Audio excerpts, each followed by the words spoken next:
সাংবিধানিক পদের অপব্যবহার, তল্লাশির মধ্যেই নথি নিয়ে যাওয়া হয়েছে এই অভিযোগ তুলে আইপ্যাক দফতরে মুখ্যমন্ত্রী মমতা বন্দ্যোপাধ্যায়ের অভিযান নিয়ে কলকাতা হাইকোর্টের দ্বারস্থ কেন্দ্রীয় সংস্থা ইডি। হাইকোর্টে বিচারপতি শুভ্রা ঘোষ মামলার অনুমতি দেন। শুক্রবার এই মামলার শুনানি হতে পারে। বৃহস্পতিবার সকালে আইপ্যাকের দফতরে হানা দেয় ইডি।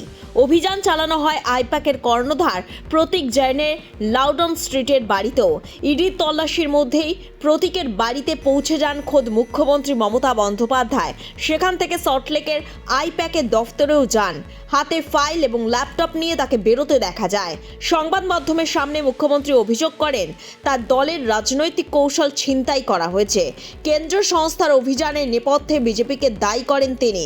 মুখ্যমন্ত্রী মমতা বন্দ্যোপাধ্যায়ের এই অভিযোগের মাঝে কেন্দ্রীয় সংস্থার বিভিন্ন সূত্র মারফত ইডির একটি বক্তব্য সংবাদ মাধ্যমে পৌঁছে যায়। সেখানে বলা হয়, তথ্য প্রমাণের ভিত্তিতেই এই অভিযান।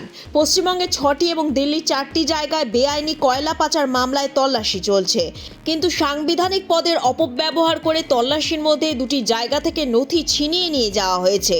এরপরই কলকাতা হাইকোর্টের দ্বারস্থ হয় ইডি। ব্যুরো রিপোর্ট, লটারি সংবাদ।